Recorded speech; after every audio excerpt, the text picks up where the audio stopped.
And yes, in one, two, three, four, five, we are live.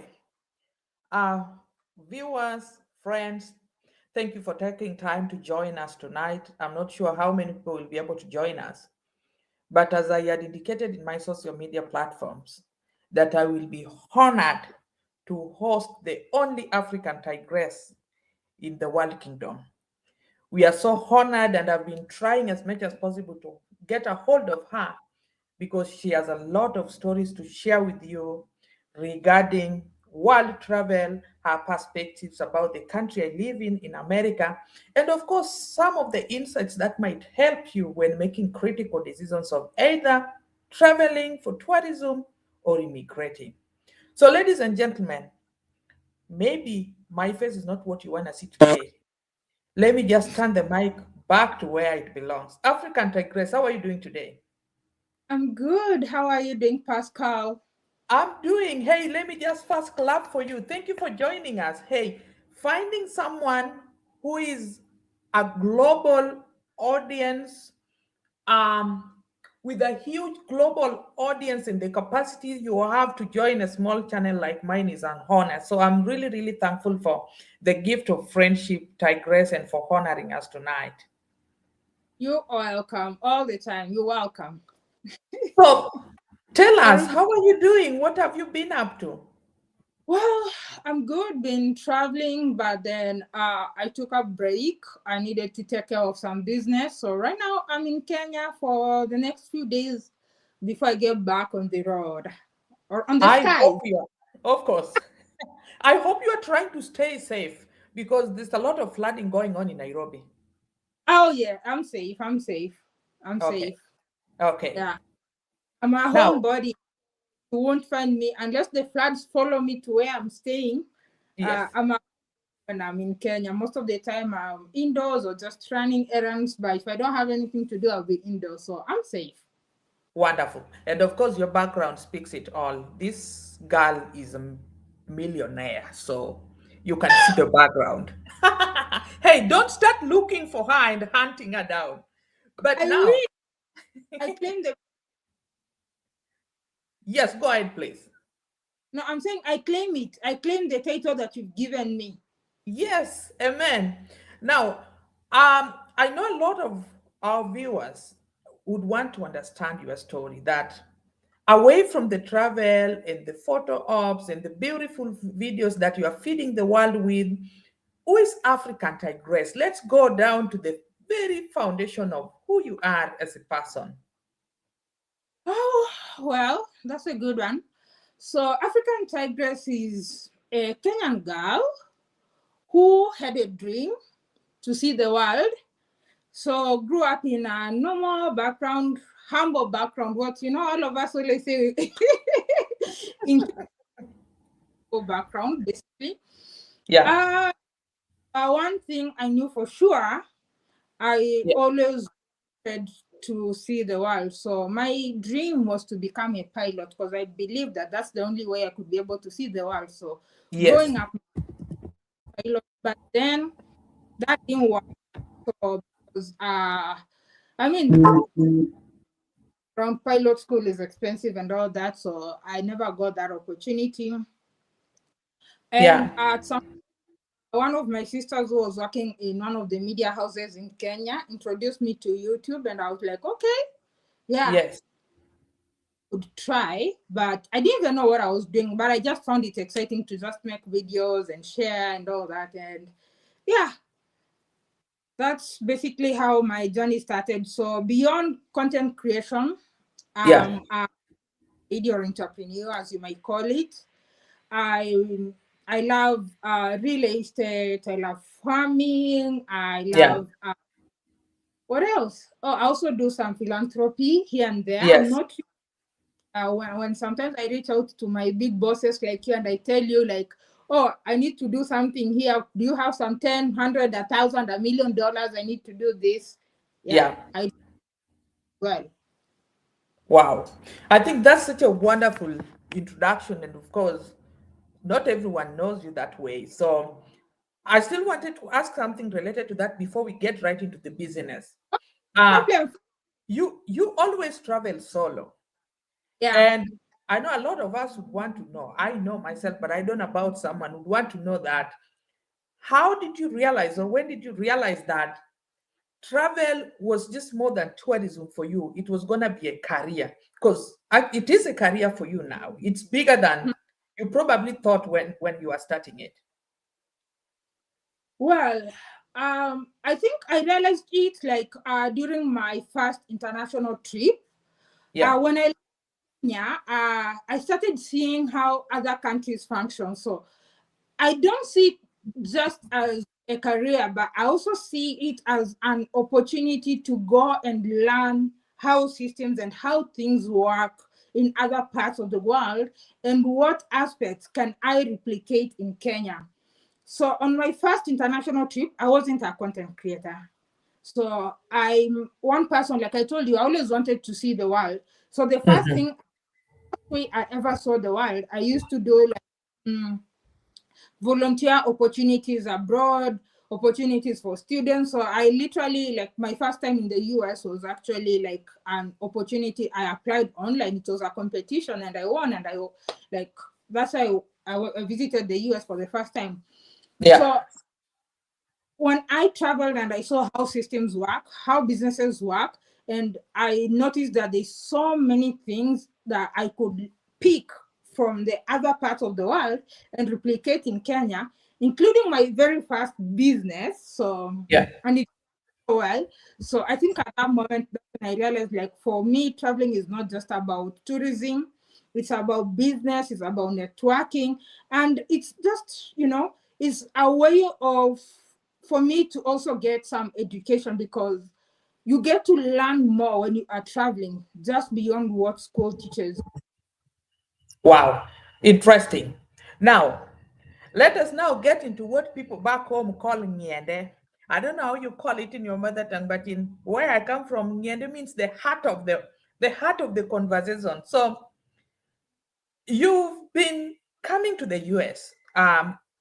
You were here before. I think when you were here in 2016, I was also in the US, but in a different state. And then, of course, you've made several trips into the US, in and out, and to other places. Yeah. So this segment, let me just call it America First Impression versus Reality.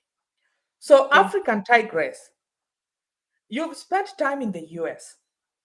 Hmm. What was your very first impression about America? Away from the vlogs, away from the Instagram stories, away from the videos. I mean, just humanly, what was your first impression?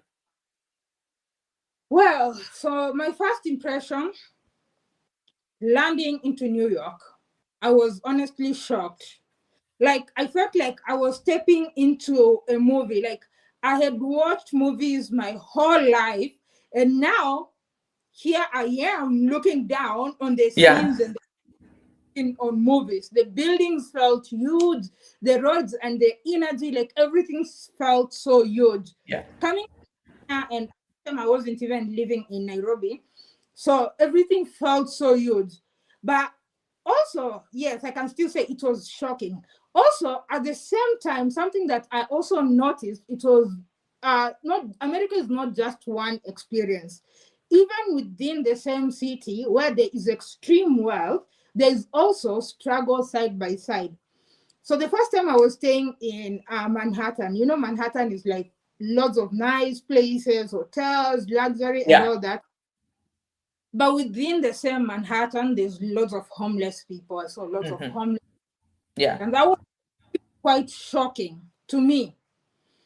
And another thing that shocked me was the way people express themselves. I literally remember, like, pulling up to my hotel in Manhattan, actually at Yeah. Times Square.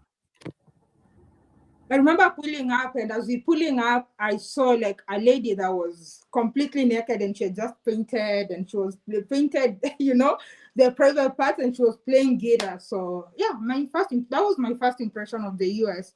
Like, I can say, like, America is just more complex than the image that people abroad usually see. It's like it's very complex. It's not just the one image that we see in movies. It's very complex. That's what I can say. And that's where I want us to go, because today I want it to be very brutal.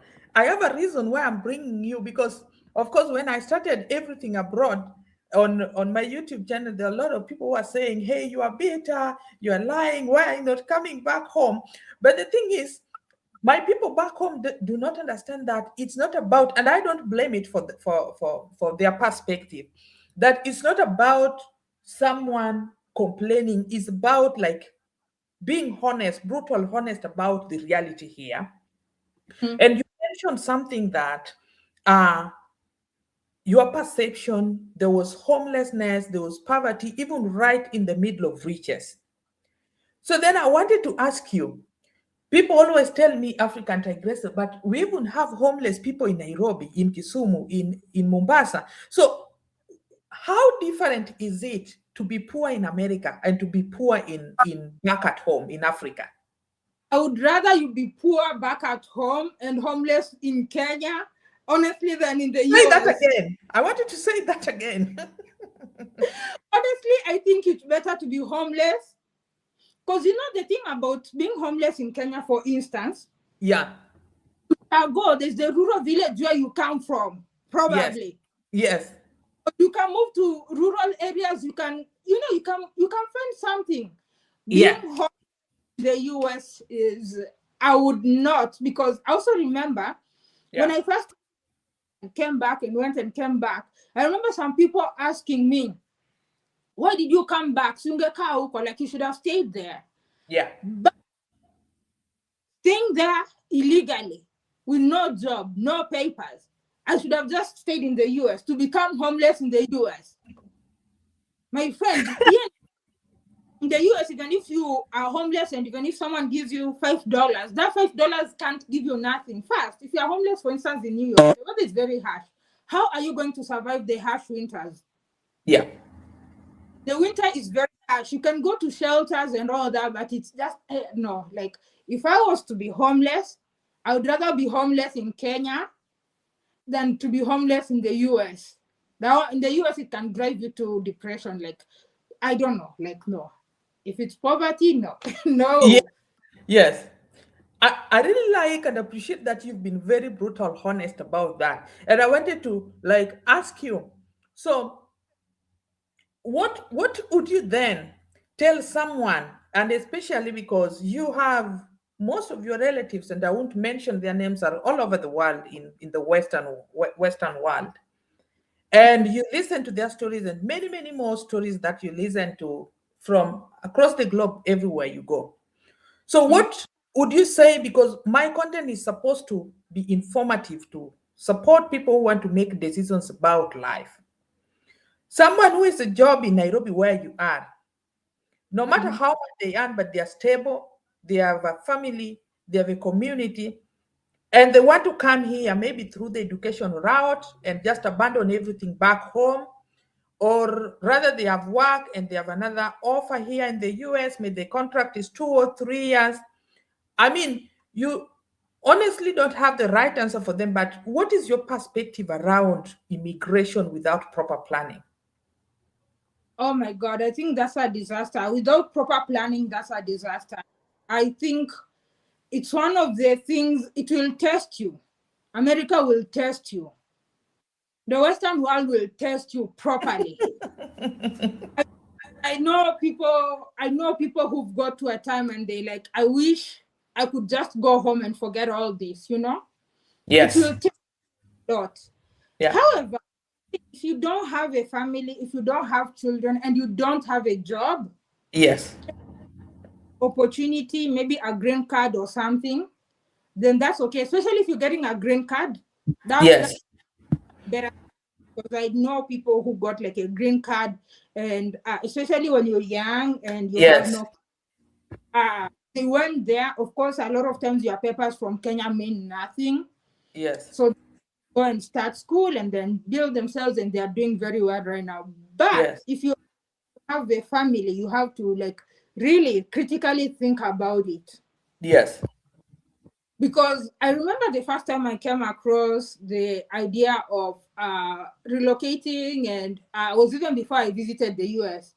I remember being some friends and some people that I knew, and they were saying, "Oh, including the first time when I visited and I could see jobs advertising $11, $12 per hour. And I was like, oh, wow, that's a lot. So if I work 10 hours, that's going to be like $100.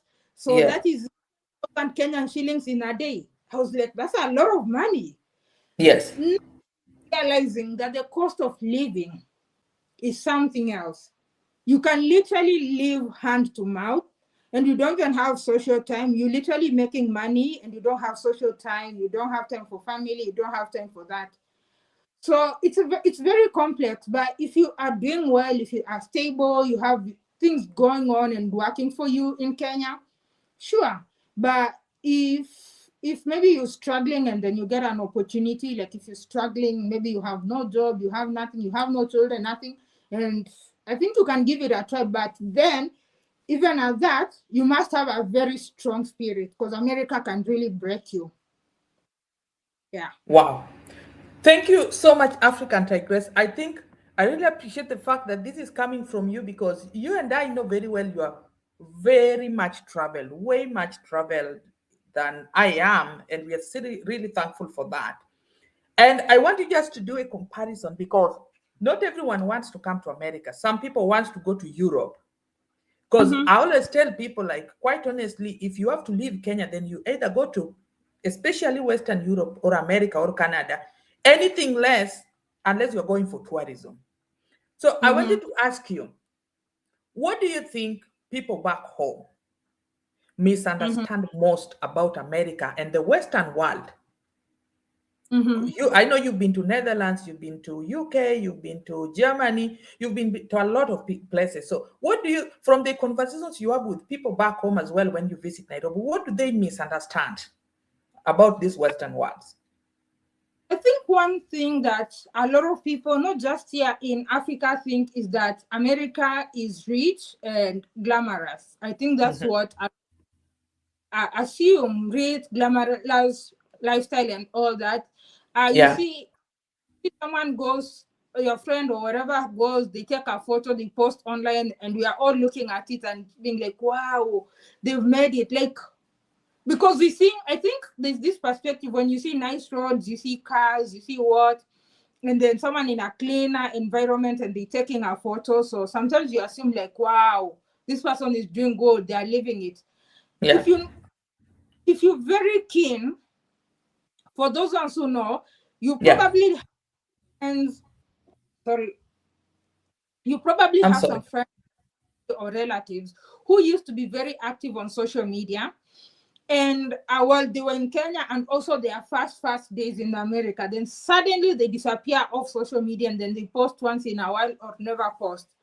Do you ever ask yourself why? No one Because bothers. Tell us. because a lot of people are really going through a lot. You see people initially they're happy, they're posting you, they're showing you America is this, America is that. That excitement for people who are newcomers. It's Yeah, there. They'll be everything.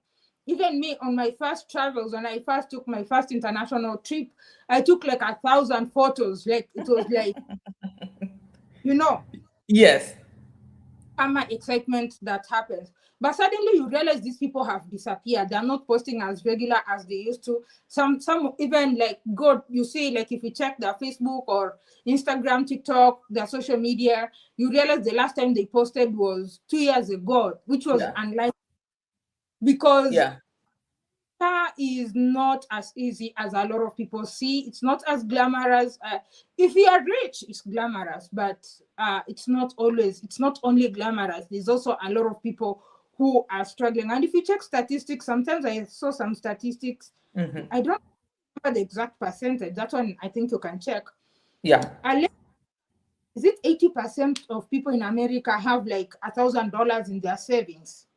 Or less, or less. Yes, yeah. I think I Yeah. saw some statistics like that. So yeah, You are right, America. 78%.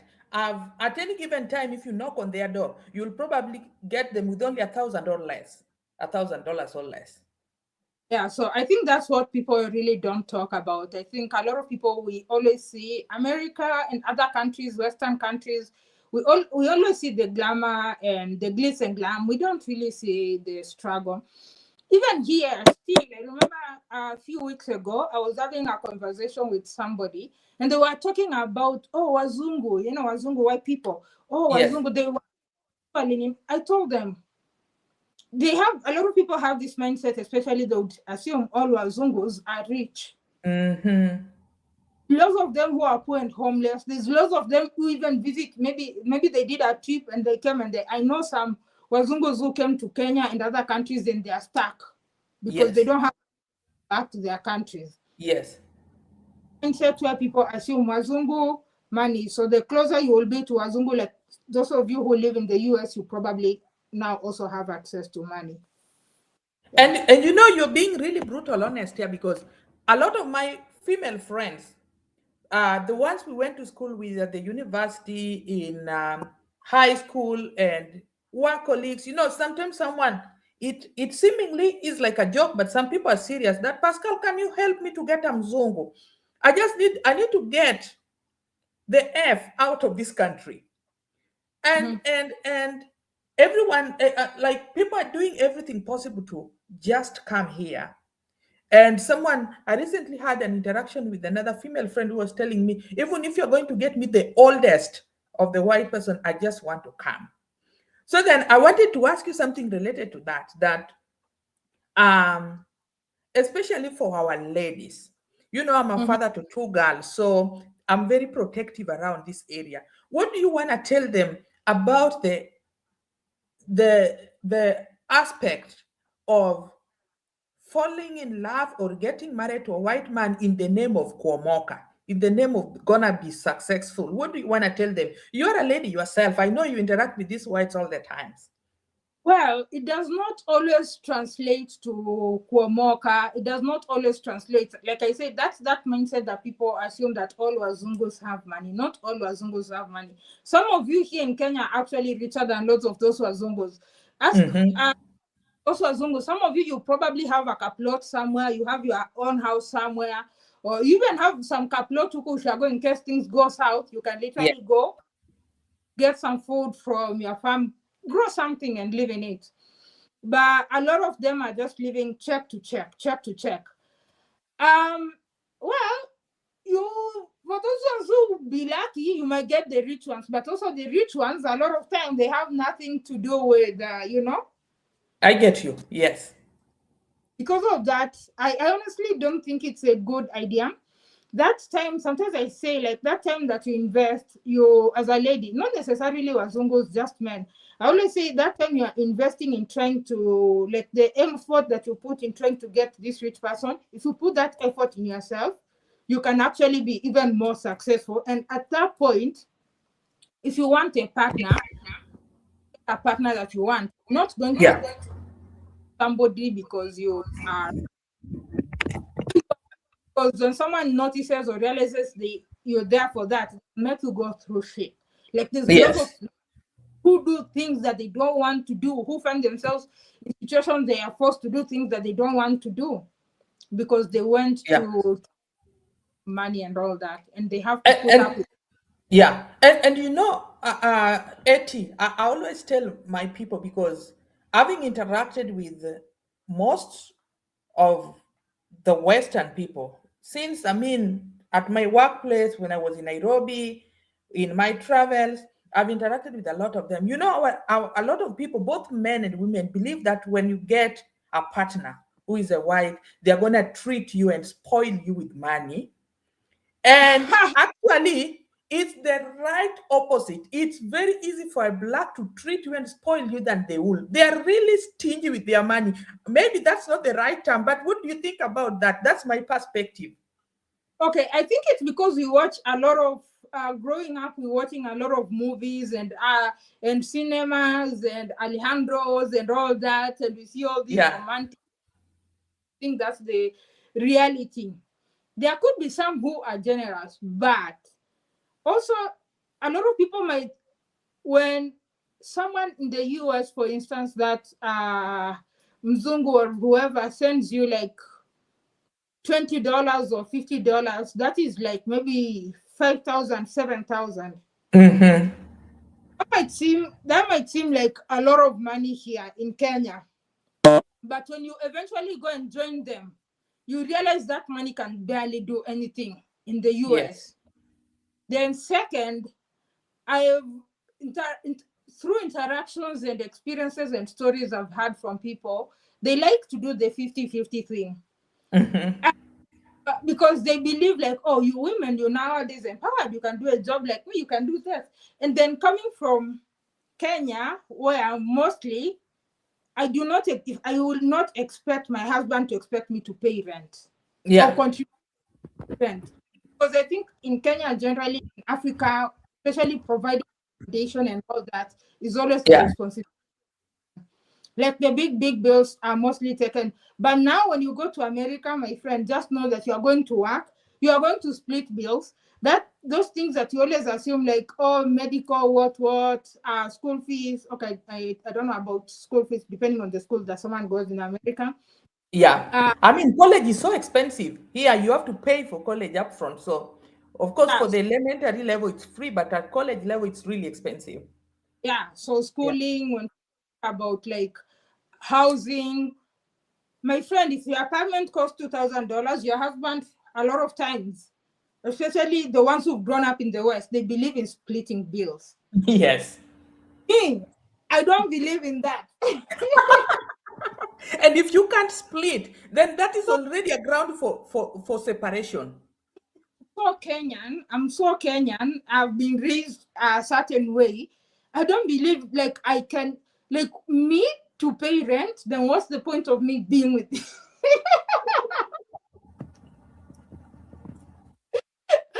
Like For you are not going to get a mzungu. How dare you say that? split. Me, I'm not gonna split bills. Like housing, accommodation. That's the responsibility of the man to put a roof over our head. Yeah. But being in the West, that's all. Like being in the West dealing with somebody, I think that's gonna be a problem for ladies, especially those of us who've grown up knowing it's the responsibility. Like growing up, you've seen your father. When it comes to the house, it's your father. If you are renting, it's your father who's gonna pay. If you're building, it's your father who's gonna build, who's gonna take that bulk. And then now you get to a society or a community, it's as if you're having like, oh, my 1,000 is here, you put your 1,000, we pay rent. Yeah, my 1,000 is here, you put your 1,000, we pay electricity or whatever it is. That's Yeah. a thing personally I would struggle with. Especially like, okay, if I look at it on my perspective, I think I've done a lot even as a Kenyan lady because I have my own property and all that. Because lots of Yeah. time ladies are buying property and all that. Why? Yes. Because you Yeah. do it or you're gonna. So Yes. if I end up with a man from the West, I'll be like, no, I already took care of that in Kenya. If you're coming to Kenya, you sorted. Me, I'm not Yeah. paying nothing, not paying nothing here. So yeah, Wow. people And in the and I think you're shedding a lot of light, and that's why I always have having you, because most of these stories we say them privately as friends, but then it makes a lot of sense when you say them out loud. And then I wanted to share something that I was just thinking about recently. I wanted to ask you about your perspective. How about the social life? What do you think about the social life? You know, in Nairobi, when you are there, recently was my wife was telling me, you know, in Nairobi, even if you are lower mid, even if you are poor, every weekend you find that they take their kids to the playground in Donholm, or with you have a place you live in Ruaka, and your kids are playing, they eat chips, and you take sodas, you wait for them, even if you're poor. And of course, there's a lot of time. You go to the meetings with your family, with the church. I mean, there's just a lot of fun around being in Africa. So, how do you compare that with your experience on the Western side of the world? With no, whether you have money or you don't have money?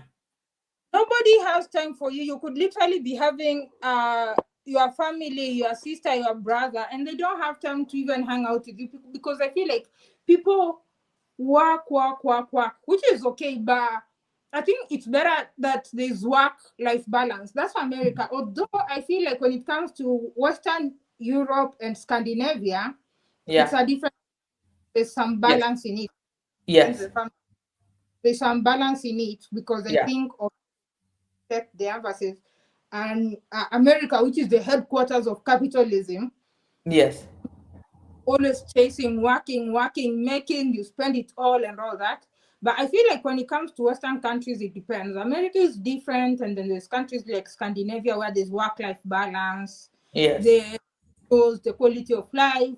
You don't have to get worried about healthcare because healthcare is free. Okay, paid through insurance, but it's free. Like you can Yes. get, and then like they have systems to support children and stuff like that. In some countries, actually, once you've given but if you are a citizen there, if you're a foreigner, your child is not going to get that. If you're a citizen there, or maybe your husband or wife is a citizen there, then they can even, they pay you when you give birth. But that's not the Mm. experience in that. Yes. So it's quite different. It's quite different. You really have Yes. to, when you're going to America, it's better if you are going with like maybe, oh, you've gotten a nice job that you've been transferred, maybe, or you've been, I know some family like who got, transferred for a certain Yes. job, one big tech company. So that one works. But going to do ordinary hand to mouth job, you utafanya kazi, Yes. Until you you grow up. And I always tell people that you'll come here and earn those 17, 20 to $22 an hour, but that's not going to make you rich. In fact, it's not going to even afford you your air ticket back home if you want to, if you are to travel home urgently. yeah, lots of people cannot afford Yes. that. Lots of people, if you tell them like you need to go to Kenya, especially unless you have like a really nice job, like maybe the people who are in healthcare, the doctors, nurses, those Yes. ones. But if you're going ile like wacha tu niende and when I get there I'll figure out. Yes. Well, if you're strong enough and persevere several years and try to build something, go through hell and back, maybe that if you have that Yes. spirit. Yes. But got there 1 year, 3 years, and your life has changed, that's lying to yourself. Yeah. Wow.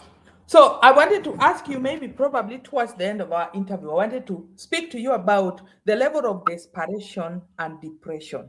Those two Ds. Mm-hmm. Now, comparing with Kenya and everywhere else you've been, in particular America, how would you rate the level of desperation, the level of depression, the stress levels? I just want you to kind of like freely talk about what you think about it. I think generally I think people are happier here in Kenya and Africa in general. People know how to find joy in the simple things and all that. I feel like America, it's good, but it's also brutal. But I don't see like, yeah, you can see people having fun and all that, but it honestly, I don't think that is the story of lots of immigrants. It takes time before someone is able to get to that level. It's possible someone can go from the worst and build over time, but it depends. Like it's kind of, I can't say not everyone's story. Just because one or two people or whatever Yeah. people with nothing struggled and they made it, it does not necessarily mean that's going to be your story. Yes. Already in you're already in the US, and well, just try to figure out something because there's people who've gone and now they start there, they cannot even afford a ticket to come back. Yes. uh, in terms of desperation, I think how we look at it in Kenya is different. A lot of people will be desperate to go abroad Yes. because of mindset that the West is better. Yes. The abroad brings, like I said, a lot of stress, if you don't have a strong support system, you going there, you don't even, sometimes even the people that you thought were going to be your support system may not be it. Your friends, your relatives, your aunties, cousins, or whatever that you are staying with, they might be nice initially, but over time you'll be like, oh, bills, this, that, and then, you know. I mean, you come here to stay with your own brother and they will give you 30 days. And this is real life. They will tell you, you are going to only live with us for 30 days. So you have to figure out all your stuff within 30 days. I mean, that I don't think in most circumstances will happen to someone in Africa. Your cousins, you are your siblings, your nieces, your nephews, you are gonna come and live with you for as long as they want, even if there are small issues here and there. Working multiple jobs, 16 hours. You could Yeah. be living in the same house and you could go several months without meeting them. Wow. Wow. Now, finally, there are people who are stuck here, and I know you've met some. This segment now talks more to people who are already here and are stuck for one reason or the other. And in a lot of circumstances, let me tell you, recently we were just watching at the TikTok, this um, Instagram stories that go viral. And then imagine, fortunately, the person that was being interviewed by another Nigerian creator happens to be coming from my wife's place.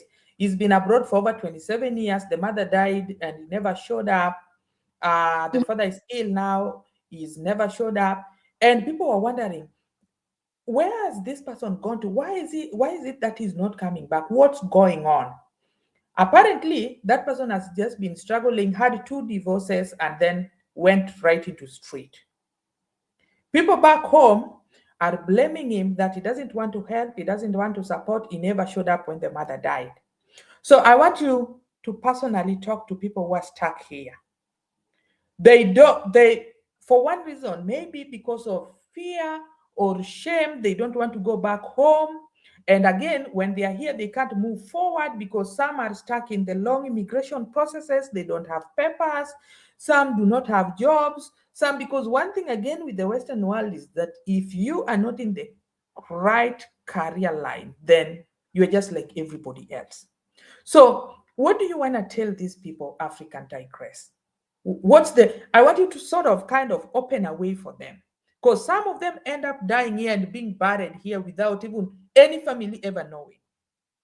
Well, that's broad. That one I'm 50-50. I don't have a solution. Yeah. Because some who probably start there, and like you mentioned, some of them, the family back here, they'll probably be like, that one we don't deal, that one is selfish, we don't deal with them anymore. So Yes. even if they sold everything and they had nothing, so what are they coming back to if they don't Yeah. have even have money for the ticket to come? Because Yeah. and what's your plan? Do you have like have you saved money you can buy property and then come and figure out things like that? It's a very complex being in that situation. To be honest, it's Yeah. scary and because there's Yeah. one hand back, but then uh maybe you don't have family, you don't have people who are going to take you in. But if you have people to take you in, well, then you can try that and figure out. But one thing I can also say is that it depends. I think if you are in the West, it's also very important to have boundaries with people back home. Yeah. Don't, like when you're young, you're working and all that, don't give your everything to people and forget to build. That one is not just only people in the West, in the world. I think it's very important that you also build yourself and invest in yourself. Mm. If you're making money, don't give all your money, don't send back all your money. Wow.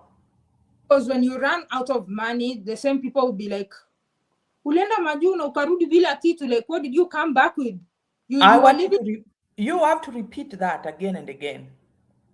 you were living abroad and you come back with nothing. Yes. Forget that you were making money and you are sending them money. So they look down on you because you've lived abroad and you've come back with nothing. So it's also very important that if you are abroad, if you are making money, invest in yourself. If you want, it's actually good that you can also do some investment back home. Mm-hmm. Friends and family, like get a trusted source because that's also very important because lots of people Yeah. just give it and when they come back, they have nothing. If you can Yeah. afford it, tips. If you're buying property, get a lawyer, get a trusted property company or whatever, do everything the legal way and then, secure your property and some little investment here such that if it doesn't work out there, you'll have this option. Wow. Because you don't want to be in a situation whereby back here, people would be like, "You're coming back, you're coming home with nothing." I was watching this story the Yeah. other day. It's on TikTok actually. This lady went to the Qatar. She was working. Yeah. She she built a house for her mom and all that. Furnished, everything was doing well. Everything went well. Yeah. Then now she's staying at home with her mom and all that. Do you know in 5 months the mom kicked her out? Oh no. Her mom Our kicked, mom? like, get out of this. A house that she built, she was sending money to build for her mother. Come on. You're not making money. Sometimes even family, they don't see you as important. Mm. Yeah. They will love you when you're making money and you're supporting yourself. But the moment you're not making money, you start becoming a burden. So she was working, Middle East work and all that, and then she Yeah. came. Or maybe like she say, like sometimes she would go, maybe she's trying to cook or make tea, and then she realizes the sugar is nowhere. Like that's how they could hide some sugar. They hide stuff and all that. Then she thought like, is mom going crazy or something? Yeah. Anyway, in the very out of the house that she built. Oh God. And then anyway, things happened, and then later on she got lucky, and then she got a job. She was just sharing a story of how she got kicked out of her house, that she spent her entire money, like the entire money she had made, to build and then move back home, not realizing that she could be kicked. So the message is, if you're there, you're making something, prioritize yourself, put yourself first. Put Yeah. yourself, if you have a wife, children, then you, Yeah. your wife, like put that first. Have a husband, that first, and then you Yeah. can, as you can help. But if you keep helping everybody and giving out everything, eventually you'll end up being the one who's begging them. You can't help everybody. So that's what I can Wow. say. For Stark, I Wow. think I don't know. I don't know. I don't have the perfect advice to give at this point. If you have an option to come back home, if you have something to come back to, if you had some property to come back to, a friend or someone who's willing, yeah.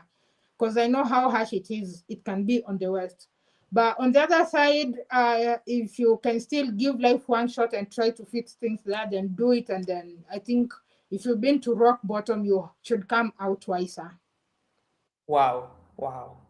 Well, thank you so much, Etia. I think you've shared a ton of knowledge with us, myself included. And I think it's a challenge for all of us who are still either abroad in different countries or those who are at home in Africa who are planning to move abroad. So, as we come towards the end of our conversation today, how many countries have you visited so far? So far, about 80 countries. Crazy. Stop. Yeah. Countries in the half of the world. 80 crazy countries in a span of how long? Well, I started traveling in 2021. Okay, Yeah. although 20, but not as a content creator. 2016, I did get an opportunity to go to the US through, like I explained earlier, Yes, that program. yes. Yeah. I did get to visit Egypt in 2018, and like mostly through those volunteer opportunities, but then I've still gone back to those countries as content creators. But to do travel content creation, I started in 2021. 2021. Wow. So in a span of 4.5 years, you've gone to 80 countries. I mean the audacity, the tenacity and the perseverance, because I know how the process of visa looks like. I think I just wanted to say one as we close, one word to new content creators. Some have already given up African Tigress, and I know I'll be doing a disservice if I fail to ask you to, I mean, give them any word of advice. Someone who's like really interested in content creation, uh, as to whether it's travel or it's another line altogether. What do you want to tell them, especially the people who are just starting off or those who started and then failed? And of course, one word for Pascal Aquila show. Okay, so before I answer that, I want to say when I say you prioritize yourself, I don't mean you be selfish because some people might assume being selfish. Yes.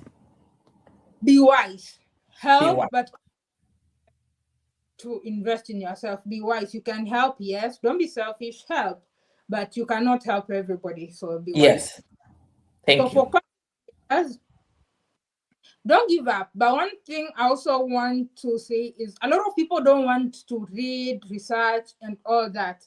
Sometimes the algorithm is changing. Sometimes how things are done, how these platforms work, and how opportunities are rolling out.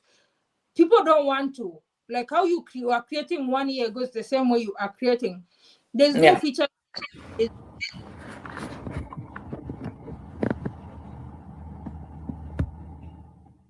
structure, like the kind of niche that you are in, what's happening, what's trending, what's working, what is no longer working, what is the trend like. You have to do that. You have to put in the work and look at what videos of people who are in the niche that you Yes. are, and think about, see what they are doing. Are you able, because you cannot invent the wheel, are you able to replicate that? Or if I, like if you were that person when you're watching that video, what can you improve on? And Yes. once identified what you can improve on, so can you be that person who will make a video like that but improve on it? That's what I say. A lot of people just want to do like, oh, they just want to to take camera, press record, and go. Even the people who always say like they hold, press record, and go, it's not always like that. They have had some research or something to add on to it. So it's not like research. Reading is very important. Wow. Reading.